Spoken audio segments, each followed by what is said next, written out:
નમસ્તે વિદ્યાર્થી મિત્રો, હું મકવાણા હિતલ આપનું આ વિડીયોમાં સ્વાગત કરું છું. વિદ્યાર્થી મિત્રો, આપણે આજે એક મહત્વનો નિબંધ છે પ્રાર્થનાનું મહત્વ અથવા પ્રાર્થના એ જીવનનું બળ અથવા પ્રાર્થના એ આત્માનો ખોરાક. આ પ્રકારે તમને નિબંધ પૂછાઈ શકે છે અલગ અલગ નામે. ટૂંકમાં તમારે પ્રાર્થના જે છે તેનું મહત્વ લખવાનું છે. તો મુદ્દાઓ જોઈએ. હવે પ્રાર્થના વિષય ઉપર તમારા વિચારો તમારે લેખિત સ્વરૂપમાં રજૂ કરવાના હોય તો પ્રથમ પ્રસ્તાવના આવે છે, ત્યારબાદ મધ્યસ્થ ભાગમાં આવે છે ઈશ્વરની ઋણ આપણી ઉપર જે ઉપકાર છે, વિવિધ ધર્મોમાં પ્રાર્થના, પ્રાર્થનાની શક્તિ, તેના ઉદાહરણ, પ્રાર્થનાના સંસ્કાર અને અંતમાં આવે છે ઉપસંહાર. હવે આપણે શરૂ કરીશું. જ્યારે પણ તમે નિબંધ લખો છો ત્યારે તમારે ફકરો પાડીને નિબંધ લખવાનો રહે છે. શરીરને સ્વસ્થ રાખવા માટે જેમ સાત્વિક ખોરાક જરૂરી હોય છે તેમ હૃદય અને મનને સ્વસ્થ અને નિર્મળ રાખવા માટે પ્રાર્થના જરૂરી છે. પ્રાર્થના એક એકાગ્રતાનો ભાવ છે, એકાત્મ ભાવ છે, આપણા મનની શાંતિ માટેનો ભાવ છે, આધ્યાત્મિક રસ્તો છે. તો ઈશ્વરે આપણને મનુષ્ય દેહ આપીને આપણા પર મોટો ઉપકાર કર્યો છે. તમે જાણતા હશો કે 84 લાખ યોનિઓ બદલ્યા પછી મનુષ્યનો અવતાર મળે છે. તો ભગવાને આપણને જે ઈશ્વરે જે આપણને શરીર આપ્યું છે, મનુષ્યનું શરીર આપ્યું છે, તે આપણા ઉપર એક મોટો ઉપકાર કર્યો છે. વળી ઈશ્વર આપણને હવા, પાણી અને પ્રકાશ પૂરા પાડે છે. વિદ્યાર્થી મિત્રો, ગમે તેટલું સાયન્સ આગળ વધી જાય પણ તમે ક્યારે એ રોબોટ બનાવી શકે છે પણ માણસ બનાવી શકે છે? ધબકારા મૂકી શકે છે તેમાં? ના. હવા બનાવી શકે છે? નથી બનાવી શકતો. જે કુદરતના રંગો હોય છે, કુદરતમાં તમે જુઓ છો જે તે ભગવાને ઝાડમાં લીલો રંગ પૂર્યો છે, ફૂલમાં લાલ, ગુલાબી, સફેદ, પીળો રંગ પૂર્યો છે, આપણને સુંદર આંખો આપી છે, બોલવા માટે વાણી, જીભ આપી છે, આપણે બધી જ વસ્તુ અનુભવી શકીએ છીએ, બુદ્ધિ આપી છે, સમજી શકીએ છીએ. તો વિદ્યાર્થી મિત્રો, ઈશ્વરે આપણને જે મનુષ્ય અવતાર આપ્યો છે તે માટે તે ખૂબ જ મોટી વાત છે. તેમના માટે તેમનો ઉપકાર માનવો જોઈએ અને તે ઉપકાર માનવા માટેનો એક રસ્તો છે પ્રાર્થના, જે આપણને સત્માર્ગે વળાવે છે. 1000 હાથવાળા પ્રભુના ઉપકારનો બદલો વાળવા માટે 2 હાથવાળો માનવી સમર્થ નથી. તેથી આપણે ઈશ્વરની સ્તુતિ કરીને તેનો આભાર માનીએ છીએ. દરેક ધર્મમાં પ્રાર્થનાનું મહત્વ રહેલું છે. બીજો મુદ્દો જુઓ. ખ્રિસ્તીઓ દેવળમાં જઈને પ્રાર્થના કરે છે. દેવળ એટલે ચર્ચ. દેવળ એટલે ચર્ચ. ખ્રિસ્તીઓ શું કરે છે? દેવળમાં જઈને પ્રાર્થના કરે છે. દેવળનો અર્થ શું થાય? ચર્ચ. જ્યારે મુસલમાનો દિવસમાં 5 વાર નમાઝ પડે છે, મસ્જિદ હોય છે, અને હિન્દુઓ મંદિરમાં જઈને પૂજા અને ભજન કીર્તન કરે છે.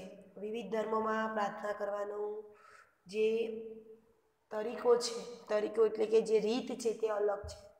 મુસ્લિમો જે છે તે નમાઝ પડે છે 5 વાર દિવસમાં. હિન્દુઓ છે મંદિરમાં જઈને દર્શન કરે, ભક્તિ ભજન કીર્તન કરે છે. જ્યારે ખ્રિસ્તી લોકો છે તે ચર્ચમાં જઈ અને શું કરે છે? ભગવાન સામે નમે છે. તો પ્રાર્થનામાં અદ્ભુત શક્તિ રહેલી છે. પ્રાર્થનાનું મહત્વ જોઈએ. પ્રાર્થનામાં અદ્ભુત શક્તિ રહેલી છે. વિદ્યાર્થી મિત્રો, જો ફકરો પાડેલો છે, દરેક મુદ્દાએ તમારે ફકરો પાડવાનો રહેશે. પ્રાર્થના આપણા હૃદયને શુદ્ધ બનાવે છે, સારા વિચારો આપણામાં આવે છે. પ્રાર્થના આપણા મનમાંથી મલિન વિચારોને દૂર કરે છે. મલિન એટલે ગંદા વિચારો, મેલા વિચારો, કુવિચારો ને દૂર કરે છે, સારા વિચારો લાવે છે. પ્રાર્થના મનુષ્યને પ્રેમાળ, પરોપકારી, બીજા ઉપર ઉપકાર કરનાર, દયાળુ, હૃદયમાં દયા રાખનાર, સંવેદના રાખનાર, સ્વાર્થ રહિત, સ્વાર્થીપણાથી દૂર કરે છે. સ્વાર્થી બનાવતો નથી, નિસ્વાર્થ બનાવે છે, મતલબી બનાવતી નથી. ખરા હૃદયથી કરવામાં આવતી પ્રાર્થના અશાંતિને દૂર કરે છે. પ્રાર્થનાથી મનુષ્યને દુઃખનો સામનો કરવાનું બળ મળે છે. પ્રાર્થના કરવાથી આપણને સહન શક્તિ મળે છે. પ્રાર્થના કરવાથી શું થાય છે? તે દુઃખનો, મુસીબતનો સામનો કરવાનું બળ મળે છે. પ્રાર્થનાથી મનુષ્ય શું બને છે? નમ્ર બને છે. પ્રાર્થના કરવાથી આપણે આપણા દોષો શોધી શકીએ છીએ. આપણામાં જે બુરાઈ રહેલી છે, અવગુણો રહ્યો છે, તે આપણે પ્રાર્થના કરવાથી જોઈ શકીએ છીએ. ઘણા સંતો અને ભક્તોના જીવન થકી અદ્ભુત ચમત્કારો સર્જાયા છે. ઘણા સંતો અને ભક્તો તમે જોયું હશે, પહેલાં જે કૃષ્ણ ભગવાન છે, સાંઈ બાબા છે, આ બધું તમે જાણો છો. તો સંતો અને ભક્તોના પ્રાર્થનામાં નરસિંહ મહેતા છે થકી અદ્ભુત ચમત્કારો સર્જાયા છે. ભક્ત ભગવાનને પોકારે છે, એટલે કે બોલાવે છે, આવાહન કરે છે, તેને ભક્તની સહાય કરવા આવવું પડે છે. દ્રૌપદીની પ્રાર્થના સાંભળીને ભગવાન કૃષ્ણે તેને 999 ચીર પૂરા પાડ્યા હતા. તમે જાણો છો મહાભારતનું એક દ્રશ્ય, દ્રૌપદીનું વસ્ત્રાહરણ જ્યારે દુર્યોધન દ્વારા કરવામાં આવ્યું હતું, ત્યારે ભગવાન કૃષ્ણએ પોતે તેના ચીર પૂરા પાડ્યા હતા. સતી સાવિત્રીની પ્રાર્થના વડે તેના પતિને જીવનદાન મળ્યું હતું. ભગવાને પ્રત્યક્ષ હાજર થઈને પ્રત્યક્ષ સામે હાજર થઈને નરસિંહ મહેતાને અનેક કામો કરી આપ્યા હતા. તમે જોયું હશે કુંવરબાઈનું મામેરું સાંભળ્યું હશે, દીકરીનું મામેરા વખતેનો પ્રસંગ, જે નરસિંહ મહેતાનો પુત્ર હોય છે શામળ, તેના લગ્નનો પ્રસંગ ભગવાનની જાતે આવીને તેમના કામ પૂરા પાડેલા છે. તેણે શામળશા શેઠ નામ ધારણ કરીને નરસિંહ મહેતાની હુંડી સ્વીકારી હતી. હુંડી એટલે અરજી. તેમજ કુંવરબાઈનું મામેરું કર્યું હતું. બાબર ખુદાની બંદગી કરીને મરણ પથારીએ સૂતેલા પોતાના દીકરા હુમાયુને બચાવી શક્યો હતો. મીરાને રાણા દ્વારા આપવામાં આવેલું ઝેર ભક્તિ વડે અમૃતમાં ફેરવાઈ ગયું હતું. તમે જાણો છો રાણો જે હતો મેવાડનો રાણો, તે મીરાબાઈને ઝેરનો કટોરો મોકલાવ્યો હતો, તે પણ શું થઈ ગયું હતું? અમૃત બની ગયું હતું.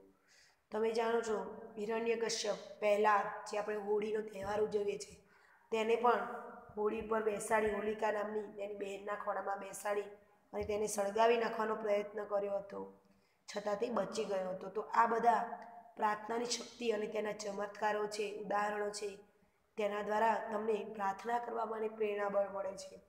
પ્રાર્થનાનું મહત્ત્વ સમજાય છે. વિદ્યાર્થી મિત્રો, પ્રાર્થનાનું આપણા જીવનમાં આટલું બધું મહત્ત્વ હોવાથી આપણે કોઈ પણ શુભ કાર્ય પ્રાર્થનાથી શરૂ કરીએ છીએ. તમે જુઓ, શાળામાં તમે આવો ત્યારે નિયમિત આપણે પ્રાર્થના કરતા હોઈએ છીએ. લગ્ન પ્રસંગ હોય ત્યારે ભગવાન ગણપતિની પહેલાં સ્તુતિ કરવામાં આવે છે.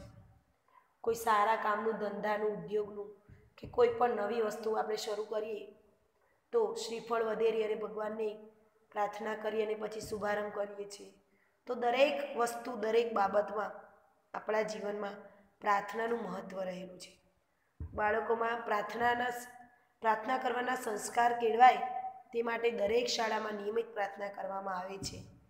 ગાંધીજી પણ સવાર સાંજ નિયમિત પ્રાર્થના કરતા હતા. જુઓ, એવું નથી કે ભણેલા ગણેલા વ્યક્તિ આ બધામાં માને નહીં. ના, આપણા મોદીજી જુઓ, જે પ્રધાનમંત્રી છે, તો પણ નવરાત્રિમાં નવચંડી યજ્ઞ કરે છે, 9 દિવસ ઉપવાસ કરે છે. યાત્રાધામોમાં તમે વારંવાર ન્યૂઝમાં જુઓ છો, હવન કરતા દેખાય છે, પૂજા ભક્તિ કરતા દેખાય છે, પ્રાર્થના કરતા દેખાય છે. તો પ્રાર્થનાનું મહત્ત્વ છે, તે એક દૈવીય શક્તિ, ઈશ્વરની શક્તિ માણસને એક બળ આપે છે. ગાંધીજી પોતે બેરિસ્ટર એટલે કે વકીલ હતા, તે પણ સવાર સાંજ પ્રાર્થના કરતા હતા. ગાંધીજી કહેતા હતા કે ઈશ્વરે મારી પ્રાર્થનાનો જવાબ ન આપ્યો હોય તો એવું કદી બન્યું નથી. ગાંધીજી સાથે અનેક લોકો પ્રાર્થનામાં જોડાતા હતા. પ્રાર્થના મોટેથી ગાઈને અથવા મનોમન પણ કરી શકાય. ભજન, કીર્તન અને સત્સંગ એ બધા પ્રાર્થનાના વિવિધ સ્વરૂપો છે. નમાઝ પઢવી, ભજન કીર્તન કરવું, મનમાં પ્રાર્થના કરવી, અલગ અલગ સ્વરૂપે તમે પણ પ્રાર્થના કરી શકો છો હૃદયથી. તમે જાણો છો કે ગાંધીજી છે, તમે જાણો છો કે ગાંધીજીનું એક પ્રિય ભજન હતું, વૈષ્ણવજન તો તેને કહીજે. વૈષ્ણવજન એટલે ભગવાનનો માણસ, તે પોતે પ્રાર્થનામય હતા, ભક્તિમય હતા. જે ભજન વિશ્વવિખ્યાત છે.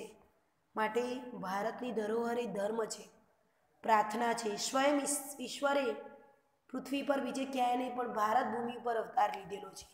માટે પ્રાર્થના એક ખૂબ જ મહત્ત્વની શક્તિ છે, બળ છે, ઈશ્વરની સાથે સંપર્ક સાધવાનો સીધો રસ્તો છે. આપણે નિયમિત પ્રાર્થના કરવી જોઈએ. આપણે પ્રાર્થના દ્વારા ઈશ્વર પાસે ભૌતિક સુખોની માગણી કરવાને બદલે મનની શાંતિ માગવી જોઈએ.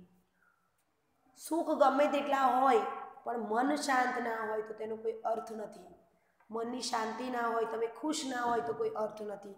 માટે ભૌતિક સુખો, ગાડી, બંગલા, કોઈ વસ્તુની જગ્યાએ આપણે શું કરવું જોઈએ? મનની શાંતિ માગવી જોઈએ. કારણ કે પરિશ્રમ કરશો તો તમને કર્મ કરશો તો તમને ફળ મળશે. ભગવાને ભગવદ્ ગીતામાં પણ કર્મનું મહત્ત્વ સમજાવેલું છે. ભગવાનને તમે પ્રાર્થના કરો કે ઈશ્વર મને 100માંથી 90 માર્ક અપાવી દેજો અને 90% આવી જાય મારા. પ્રાર્થના થાય પણ તમારે માટે કર્મ કરવું પડે તો ઈશ્વર તમારી પ્રાર્થના ચોક્કસ સાંભળે, સહાયરૂપ થાય. પણ તમારે મનની શાંતિ માગવી જોઈએ. મન શાંત હોય તો તમે દરેક કાર્ય એકાગ્રતાથી કરી શકશો અને ચોક્કસ સફળ થશો.